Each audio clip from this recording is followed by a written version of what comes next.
Alright, welcome to Organic Chemistry. In this section, we're going to continue on with our discussion of alkynes. We are going to look at the reactions of alkynes. If you didn't see the section on alkynes, structure properties, and the synthesis of alkynes, you might want to view that video before watching this one. We saw before that there are three ways to make alkynes. There's the industrial process, which we pretty much ignored. We can make alkynes by elimination. And one of the key lessons that's going to be applicable for today's section is that alkynes can be considered a little bit like alkenes times 2. That is, we saw that we can make alkenes by an E2 elimination. We can make alkynes by a double elimination, because alkenes have 1 pi bond and alkynes have 2 pi bonds. What we're going to see in this unit, in this subsection, is in the reactions of alkynes, oftentimes they are very similar to those of alkenes. It's just in alkynes you've got 2 pi bonds to work with. And we also saw that you could start from a terminal alkyne, either ethyne or something like 1-butyne, pull off a hydrogen, and then use that as a nucleophile in an SN2 reaction to make another alkyne. Here we're going to look at the reactions of alkynes, and we're actually going to start with just that. I will remind you in just one slide of that alkynes, terminal alkynes, can be deprotonated, and then they make strong nucleophiles. We're going to see that alkynes do addition reactions, and this is going to be directly related to alkene chemistry, where alkenes do addition reactions. We'll see hydrations, and this is going to be similar, but not exactly the same as alkene chemistry. We'll look at a little bit of a twist at the end of that. And then finally reduction, which is again going to be related to alkene chemistry. So we could think of alkyne chemistry as largely a rehash of some of the principles that we learned in alkene chemistry. Just occasionally there's a little bit of a tweak to it based on that triple bond, on that extra pi bond. But before we go to the additions, hydration, and reduction, which are all about the pi bond, let's remind ourselves of a slide from the previous presentation. We know, as we already discussed, that one of the properties of terminal alkynes is they're relatively acidic. This hydrogen can be removed with a relatively strong base to make the conjugate base, and that's a carbanion. We're able to make this in the lab, but it's still a strong nucleophile. It's not so stable that it's not going to be unreactive. And it does the things that strong nucleophiles do. This can act as a Bronsted-Lowry base, pulling off a hydrogen to make the conjugate acid. That's a pretty trivial and uninteresting reaction, because we started from a terminal alkyne and we pulled off a hydrogen, so putting a hydrogen back on is like, okay, not very fun, not very interesting. The second and third example are much more interesting. Strong nucleophiles, we know, do SN2s. So if I have a terminal alkyl halide, I can have this come in and kick out a leaving group to make a new bond, or I could add to something like a polarized pi bond, a ketone, and after protonation make an alcohol. These are just the reactions of strong nucleophiles, and alkynes act as strong nucleophiles. That's pretty much all I want to say about that chemistry, but just be aware of that as a little bit of a rehash from our previous presentation. But let's move on to focus on the pi bonds. Mostly, when we talk about these things, we're going to be very interested in the pi bonds. So alkenes, we know, can undergo various reactions involving the pi bonds, but the characteristic reaction of alkenes was additions, right? Pi bond reached out to electrophile, you made a carbocation intermediate, and then a nucleophile came along. Well, alkynes have pi bonds. And so if we treated an alkyne with some similar, like in this case HBr, pi bond to electrophile, carbocation intermediate, and nucleophile will come along to make an addition product. But an alkyne has 2 pi bonds, and again, I made this point in the previous presentation, but it's easy on paper to think of having one of this and one of this. But in a flask, we've got a very large number of these and a very large number of these. So when this is produced, there's still a bunch of these around, And this is an alkene, and we just saw up here what an alkene does with HBr. It does an addition reaction. So we could imagine taking a second equivalent of HBr and doing a second addition reaction on the second pi bond. So again, here an alkyne is just acting like an alkene times 2. Let's just walk through the mechanism in detail just to show the intermediates. First, the pi bond reaches out to the electrophile to make a carbocation intermediate. A nucleophile comes along and adds to that. Notice we're following Markovnikov, right? We're making the hydrogen is going to the less substituted end, and the nucleophile to the more substituted end, because we go through the more stable of the two potential carbocation intermediates. That is, having my plus here is more stable than having my plus here. Well, our product here is still an alkene, right? The product of the first two mechanistic steps still has a pi bond. There's still HBr around. Pi bond can reach out to H, make a connection. Carbocation intermediate, again following Markovnikov, and then comes along. Okay, this is really simply alkene chemistry twice. We can do other additions as well. For instance, with alkenes, we saw that you can react with Br2. With alkynes, you can react with Br2 twice. Okay, nothing there. We can, but there's really no difference from alkene chemistry. Pi bond reaches out to electrophile. In this case, the electrophile is the quote-unquote Br+. That is half of the Br2 molecule. Not really. Br+ is floating around in solution. And then a bromide comes along, and then does it again. Okay. So that I really don't want to belabor because there's nothing new there.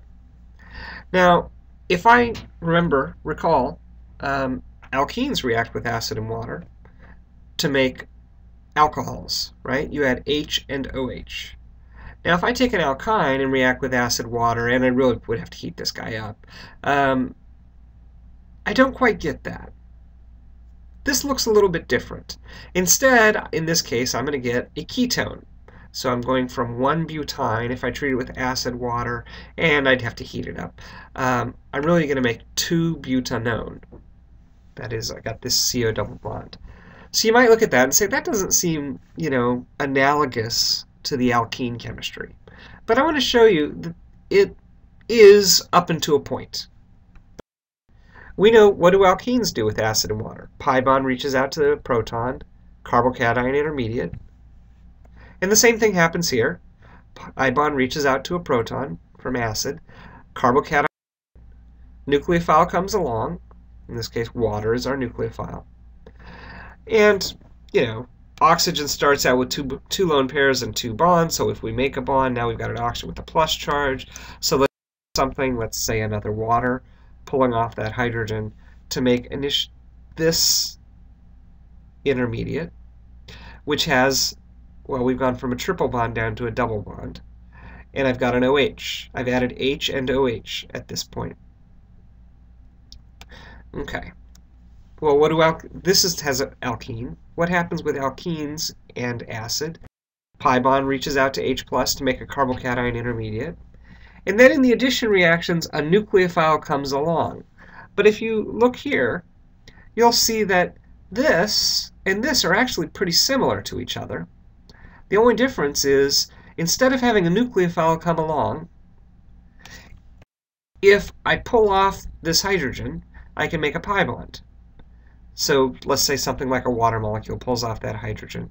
And it turns out that's just energetically more favorable. To make a CO double bond is a pretty reasonable thing. This hydrogen on oxygen is relatively acidic, relatively easily removed. And so this process turns out to be just overall energetically more favorable than having another nucleophile come along. So this is almost like alkene chemistry times 2, right? In alkene, pi bond reaches out to electrophile, carbocation intermediate, then nucleophile comes along. That's addition.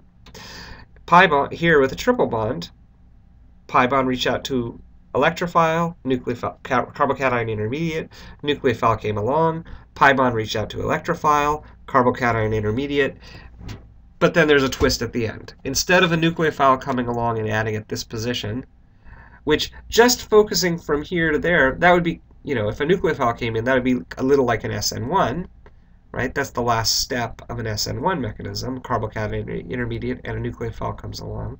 But you recall when you talked about SN1 chemistry that there was two possibilities at that point. When you had a carbocation intermediate, either a nucleophile could come along, or you could remove a hydrogen from the next position over to make a pi bond. So this really is like the last step of an E1 mechanism instead of the last step of an SN1. So it's kind of like alkene chemistry times 1.5 with a little twist at the end. Okay. Those last couple of mechanistic steps started out with an enol.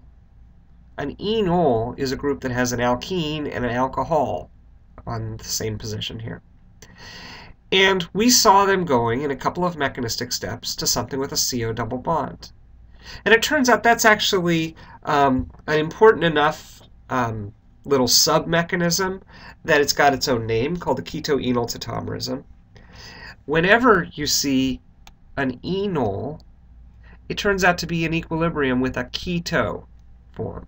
Notice these are just isomers of each other. If I counted these up, this is C4H8O, and this is C4H8O. So all we're really doing is moving a hydrogen around. Instead of having this hydrogen here, and like here there's one hydrogen on oxygen and one hydrogen on this carbon. Here there's 0 hydrogens on oxygen and 2 hydrogens on this carbon. So really we're just kind of moving hydrogens around. And this turns out to be in equilibrium 99.999% of the time. That equilibrium favors keto forms. Okay. So whenever we see an enol, except for the specific case of aromatic alcohols, but I'll talk about those later, they will be in equilibrium with keto forms, and the keto form will dominate. That is, this will pretty much get transformed to that. We already saw that this can happen under acid catalyzed conditions, though I'll redraw the mechanism. It can also happen under base catalyzed conditions. So if I've got my enol in the presence of acid, pi bond can reach out to H+, make a carbocation intermediate, and then a hydrogen can be removed to make a CO double bond. That's just what we saw in the hydration reaction on the previous slide. Notice that this is catalytic in acid. That is, it uses an H+ here, but an H+ is removed here. So we really don't need a lot of acid. This could happen anytime that there's just a very small amount of acid around. This process can happen. And these steps are reversible. I could protonate this and make this, and I could pull off a proton from here and make that. It's just the equilibrium constant is going to favor this side in 99.999% of the cases. Okay. I can also do this under base catalyzed conditions. How could a base get from here to here? Well, base is going to pull off a hydrogen. We know that this hydrogen gets removed in this process. So let's do that. That'll make this anion. That anion, I can draw 2 resonance forms, because that's got lone pair adjacent to a pi bond. So let's draw the resonance. This is called the enolate, by the way. Enolate is the conjugate base of an enol. Right? It's got the same root in the name. But this guy, enolate has some negative charge here and some negative charge here. Right? It's because it's the average of these two structures. And so this negatively charged things can grab a proton to get back to neutral. If the oxygen grabs a proton, we get to here. Notice I drew equilibrium arrows, reversible arrows. But if the carbon grabs from, say, a water molecule, I'm going to get to this. Again, this is all reversible. I can pull off hydrogen from here to make this resonance stabilized thing, and if I protonate here, I get this. But the equilibrium favors this side. Also note that this is catalytic in base. We use an equivalent of hydroxide here, but what's the byproduct here? Another equivalent of hydroxide, which means we don't need a lot of base around. So if there is a whiff of either acid or base around, and let's face it, there's always a whiff of either of those, because under acidic conditions, you've got a lot of this. If under basic conditions, you've got this. And even at neutral pH, even at neutral pH, there is an equilibrium constant going on, such that there is some amount of hydrogen, or hydronium if you'd rather, and hydroxide under aqueous conditions. So as a result, anytime you see an enol, you should figure that that's going to end up getting transformed into a keto form under either acid or base catalyzed conditions, depending on your reaction conditions.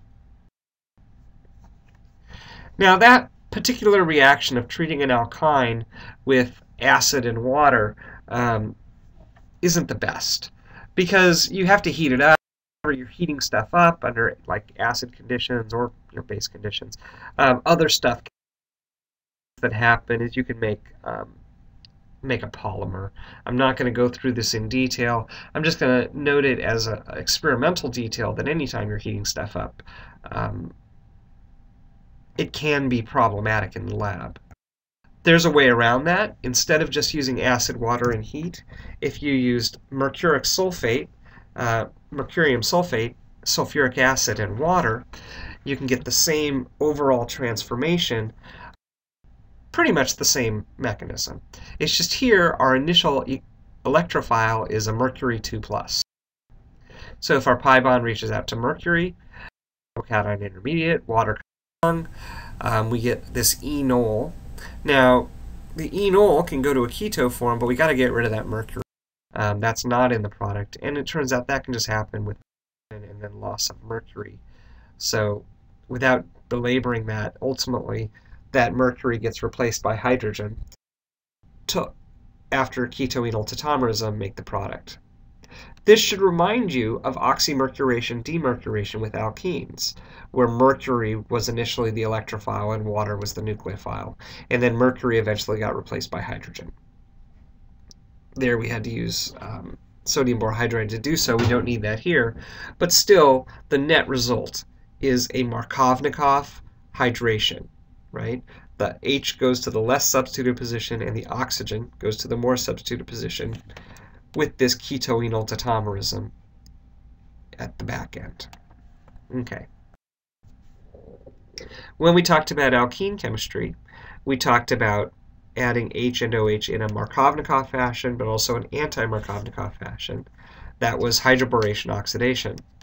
That is, if we treated an alkene with BH3, we could put the H at the more substituted position and the OH at the less substituted position, because ultimately the electrophile was actually a boron and the nucleophile was an H-, and so it still followed electrophile at the less substituted end, and you ended up with a terminal alcohol. Let's do the same thing, or at least a very similar thing, with an alkyne. If I treat an alkyne with dicyanylborane, okay, I'll talk about this in just a second, but it's just an equivalent of BH3, followed by basic hydrogen peroxide, just like we saw with alkenes, I'm going to make a terminal CO double bond, so they're called an aldehyde, but a ketone and aldehyde are pretty much the same thing. Mechanistically, there are some distinctions, but they're pretty similar. So our oxygen group is at the less substituted position, and our hydrogen at the most substituted position, analogous to hydroboration oxidation of alkenes. Just that reagent dicyanylborane is just a very sterically hindered, bulky version of BH3. Right? BH3, these are all small, and so this is not sterically hindered at all. This is really big. That's going to help me prevent overreaction. That name cyamyl comes from secondary isoamyl. This is amyl alcohol, this is isoamyl alcohol, this is secondary isoamyl alcohol under an older naming system, not IUPAC naming, but this naming, is not so archaic that it doesn't creep up now and again. For instance, isopropyl alcohol, which you've used in laboratory, is under the strict systematic naming 2-propanol, but we call it isopropyl alcohol or isopropanol, probably more than we call it 2-propanol. Let's go back to the reaction. If I treated alkyne with dicyanylborane, this is what we would expect.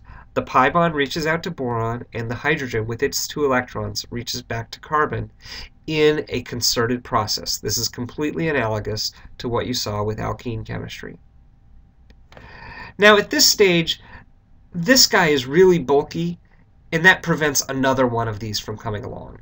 If you had used BH3, you could have, this with a BH2 here, but then it would be very possible for a second BH3 to come along and act, and that would lead to a kind of a mess of products. But this guy will add just once. So only one equivalent of this can get close to this alkyne at a time, because these groups are really big. Just imagine there being really big floppy groups here and here, and that's really going to prevent anything from getting close to that pi bond. And then, I'm not going to go through the mechanistic steps here, but we did when we talked about alkenes, or at least we kind of skimmed past them when we talked about alkenes, that when the borane, this carborane, carbon-boron bond, is treated with basic hydrogen peroxide, there's a series of steps where the oxygen adds to there, and then there's a rearrangement, and cleavage of an oxygen-boron bond, and eventually you get an OH at this position. It replaces the boron with an OH.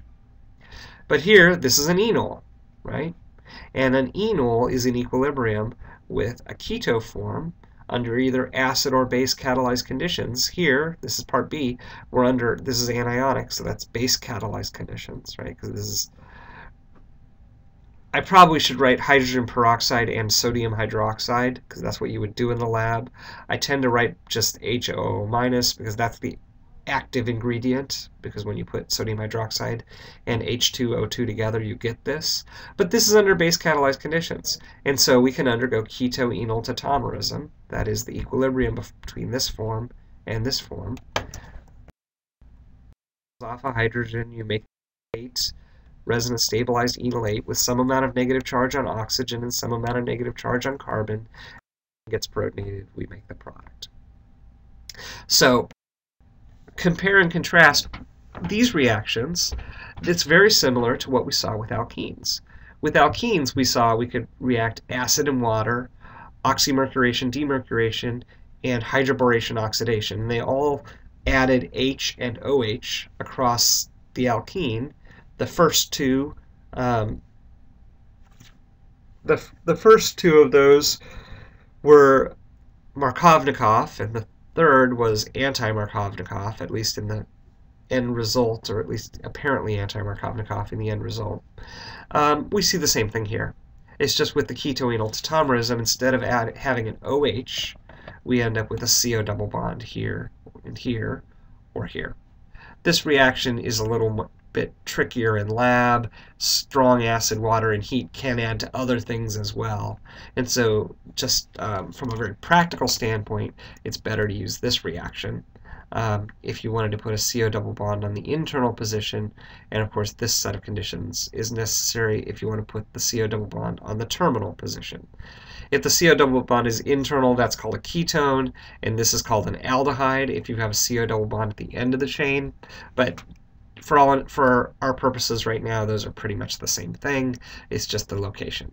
We'll see later on when we talk about ketones and aldehydes that most of their reactions are the same, but there are a couple of things that are unique to aldehydes that we'll talk about at that time. The last reaction we saw with alkenes was hydrogenation. As you recall, this involved hydrogen gas and a solid palladium catalyst. The mechanism involved kind of radical or radicaloid or radical-like, however you'd like to describe that. It's not really free radicals, but the palladium surface is coated with hydrogens that will behave pretty much like hydrogen radicals for our purposes, and we would add 2 hydrogen atoms to that pi bond. Alkynes can do the same thing. But alkynes have 2 pi bonds, right? So as my alkyne comes down to that palladium surface, remember it's a heterogeneous catalyst, there's, from a molecule standpoint, from our standpoint, a very fine palladium powder, right? Extremely fine palladium powder. But from the molecule standpoint, there's, huge asteroids of palladium that it's banging into, covered with hydrogen gas. Or hydrogen radicals, or however you'd like to describe that. Hydrogen atoms that will behave as hydrogen radicals. A reaction can occur to add 2 hydrogens across a pi bond to go from, in this case, butene to butene. But we already know that butene fact, I drew the exact same reaction up here. Butene, when it's in the presence of hydrogen and palladium, can react. So we can actually go from an alkene to an alkane, and we can also go from an alkyne to an alkane.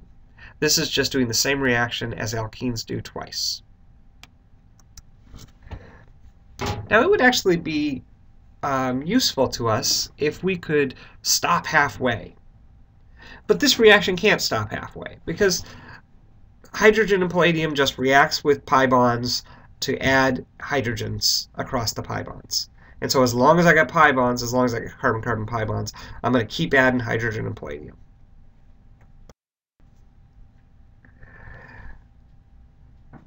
On the other hand, we could use a slightly different catalyst, a poison catalyst. It's less reactive.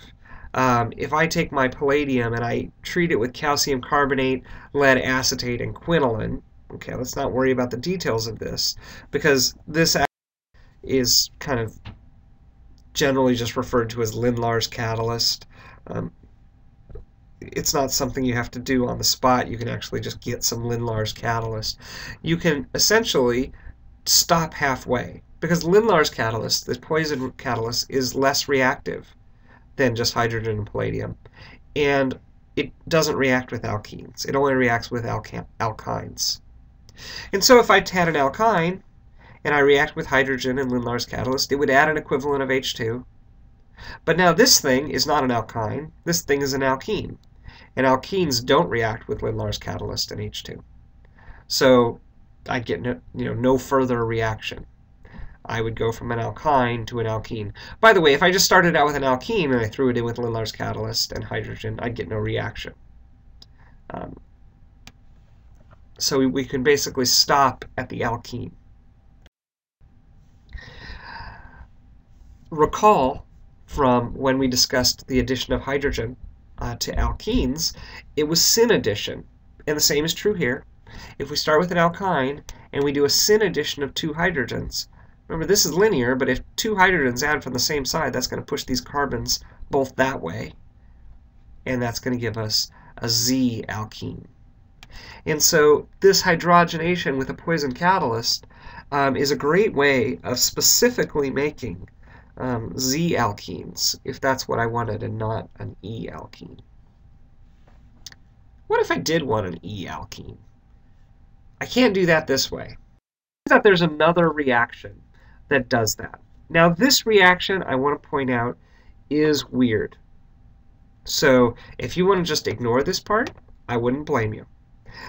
When I talked about back in the intro to the class, and I said that there are some fundamental mechanistic types in organic chemistry and then combined mechanistic types. And I said fundamental mechanistic types included things like proton transfer, substitutions, eliminations, and additions, and those were ones that we had learned in the previous semester. But I also said, well, there's some others like radicals. Well, we've talked about radicals. There's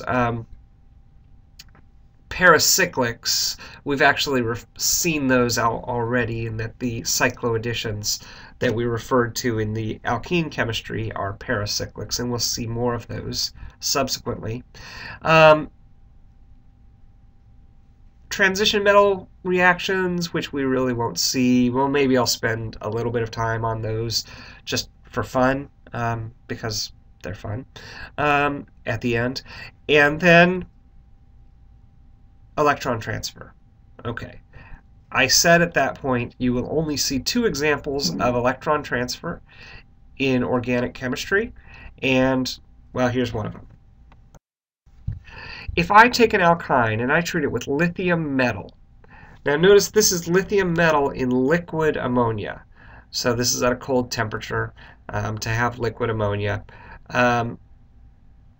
This isn't an ammonia solution. This is just straight up ammonia. Sometimes an alcohol is added in for good measure. But lithium metal, we know, would really like to give away an electron, because lithium has a low electronegativity. If it gives up 1 electron, it's going to have a noble gas arrangement, and so it would like to give away 1 electron. Well, where's that electron going to go? The next available place is the pi star orbital, or one of the 2 pi star orbitals of my alkyne. And let's add an extra electron to my, in this case, what is this, hexyne. If I did so, where would I put that extra electron? Well, if I was to draw a Lewis structure of something with extra electrons, let's actually kind of move some electrons around. Probably the structure I could come up with for hexyne plus 1 extra electron would be something that has 2 electrons on one position and 1 electron on the other position. Okay. This is a carbanion. Carbanions do what carbanions do, and one of the things that carbanions do is they act as strong Bronsted-Lowry bases. And so they can grab a hydrogen from either ammonia, or usually you do this with an alcohol additive, just a little bit of an alcohol. And if we grab a proton, we're going to put a hydrogen on. So now we've got this species, which is a radical. When we discussed radicals, we said radicals do a really small number of things. They combine with other radicals, they do atom abstractions, they do they add to alkenes, and I kind of glossed over, and they do electron transfer, and I kind of didn't say anything more about that. Well, if I have a source of 1 electron, I can actually add 1 electron to that radical, because this carbon, doesn't have a full octet, right? It's only got 7 electrons around this carbon. It would like to have 8. You know what? That guy has 1 electron it's willing to give up pretty easily. And so I can do another electron transfer to transform that radical into a carbanion. Carbanions can get protonated, right? This can act as a strong base and get protonated. But notice, at this stage of the game, I could actually have drawn this, or I could have drawn this alkyl group up here and the lone pair over here. But for steric reasons, it's better to have this arrangement of groups. And then if this gets protonated, that's going to lock us in place as an E-alkene. So this dissolving metal reduction, which can happen either with lithium or sodium metal, in liquid ammonia, often with an alcohol added in, will go from alkynes to trans disubstituted alkenes. And the mechanism is a weird one. It first adds an electron, and then a proton, and then another electron, and then another proton. You're only going to see one more reaction like this that involves single electron transfer. That'll be the Birch reduction of aromatic rings. So, like I said, this mechanism is one that I probably won't belabor too much because it's so outside the box of other things that you'll need to understand organic chemistry. So let's sum up the hydrogenations. We know that if I have an alkene, I can treat it with hydrogen and palladium and go from a double bond to a single bond. If I had an alkene and I treat it with hydrogen and Lindlar's catalyst, nothing would happen. Here we see 3 more reactions. If I took an alkyne and I treat it with hydrogen and palladium, we just add, just like with the alkene chemistry, we just add twice. So we'd go from a triple bond to a single bond. If I add hydrogen and an alkyne, and a Lindlar's catalyst to my alkyne, Lindlar's catalyst is less reactive. It's a poisoned catalyst. It reacts with alkynes but not with alkenes, and so I'll only add 1 equivalent of H2 to make a Z-alkene. If, on the other hand, I have my alkyne and I treat it with lithium metal or sodium metal with in liquid ammonia, often with an alcohol as a co-reagent, a reaction will occur to make via a completely different mechanism involving single electron transfer, but it'll go from an alkyne to an alkene, but in this case with the opposite stereoselectivity. That is, this will give E-alkenes, trans disubstituted alkenes. So let's just sum up alkynes in 2 slides. We saw that we can make alkynes in 3 ways, the first of which is not important to us. But in a laboratory, you can make alkynes by a double E2 elimination. And you can make alkynes by deprotonating a terminal alkyne and then alkylating it, putting on more carbons, to make another alkyne. As far as the reactions of alkynes, well, one of the reactions of terminal alkynes is that deprotonation, and then that's a strong nucleophile, which can be used in like an SN2 reaction. But then there's 3 reactions we saw of the pi bonds. That is, alkynes do addition reactions just like alkenes, but twice. they do hydration. That is, they add H and OH, which is a lot like alkenes. It's just at the end there's that ketoenal tautomerism. And we saw that we could do this Markovnikov or anti-Markovnikov. And then we saw we could reduce alkynes from triple to either single or double bonds, and with either sense of stereoselectivity on the double bonds. And that's it. All right, we're going to move on in our next unit to conjugated pi systems.